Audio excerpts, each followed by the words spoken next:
saya Faradila dengan NIM 24050760330. Hari ini saya akan menjelaskan tentang sejarah sastra Indonesia, terutama pada masa Hindu-Buddha, yang merupakan topik pembahasan dari kelompok 1 yang berjudul Pengantar Sejarah Sastra Indonesia dan Sastra Masa Klasik Hindu-Buddha.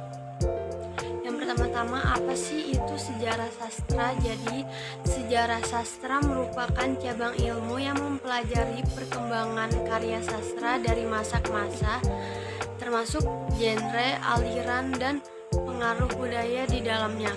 Kata sejarah dalam bahasa Arab merupakan arti pohon yang menggambarkan perkembangan sastra yang bercabang-cabang, sedangkan dalam bahasa Yunani, kata historia merupakan ilmu tentang kehidupan manusia. Jadi sejarah sastra tidak hanya mempelajari tentang teks sastra saja, tetapi juga mempelajari bagaimana karya sastra berkembang, siapa yang menulisnya, dan bagaimana pembaca meresponnya. Yang kedua yaitu ruang lingkup pengkajian karya sastra.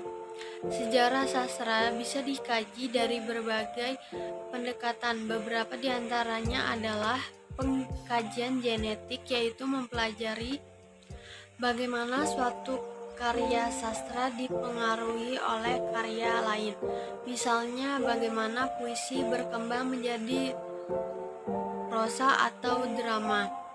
Yang kedua yaitu pengkajian intertekstual, yaitu melihat hubungan antara satu teks dengan teks lainnya yang sudah ada sebelumnya. Contohnya epos Ramayana dan Mahabharata yang menginspirasi banyak cerita rakyat di Indonesia. Yang ketiga yaitu pengkajian resepsi sastra, yaitu meneliti bagaimana pembaca menafsirkan suatu karya sastra. Setiap orang memiliki perspektif yang berbeda-beda terhadap karya sastra yang dibacanya. Yang keempat yaitu secara lisan, yaitu tradisi bercerita secara turun-temurun yang sebelum adanya tulisan seperti dongeng, mitos, legenda, dan nyanyian daerah. Yang terakhir yaitu sastra Indonesia dan Nusantara.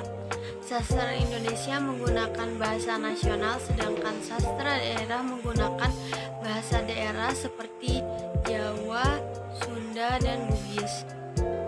Kemudian yaitu perkembangan sastra pada masa Hindu-Buddha.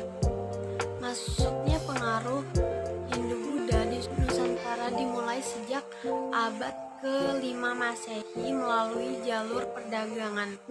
Dari sini masyarakat mulai mengenal sistem tulisan.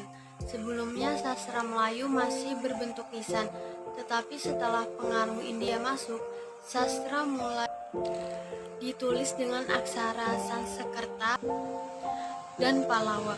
Kemudian sekitar abad ke-15 tulisan dalam bahasa Melayu mulai menggunakan aksara Jawi, yaitu modifikasi dari aksara Arab. Di masa ini juga banyak muncul kitab-kitab yang berisi tentang sejarah, mitologi, hingga ajaran moral. Beberapa di antaranya yaitu kitab Sutasoma yang ditulis oleh Empu Tantular pada abad ke-14. Dari kitab ini muncullah semboyan Bhinneka Tunggal Ika. Kemudian kitab Negara Kartagama yang ditulis oleh Empu Prapanca berisi cerita tentang kejayaan Majapahit. Kemudian ada kitab Pararaton menceritakan sejarah kerajaan Singgasari dan Majapahit, termasuk kisah Kenara. Kemudian kitab Bharatayuda karya Empu Sedah dan Empu Panulu mengisahkan perang antara Pandawa dan Kurawa di padang Kurusetra. Kemudian kitab Arjuna Wiwaha ditulis oleh Empu Panwa mengisahkan perjalanan spiritual Arjuna. Yang terakhir yaitu kitab Tantu Panggelaran, berisi mitologi penciptaan Pulau Jawa dan gunung-gunungnya.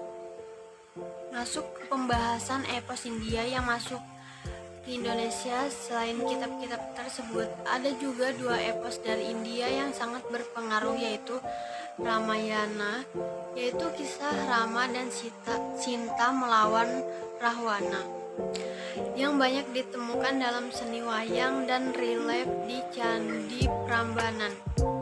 Yang kedua yaitu Mahabharata, mengisahkan perang antara Pandawa dan Kurawa yang masih sering dipentaskan dalam wayang kulit sampai sekarang. Kesimpulan, jadi sejarah sastra itu berkembang seiring waktu dan mencerminkan budaya masyarakatnya. Pengaruh Hindu-Buddha membawa sistem tulisan dan banyak karya sastra yang bertahan hingga sekarang. Sekian penjelasan dari saya. Mungkin masih banyak yang salah atau kurang. Mohon maaf dan terima kasih. Sekian.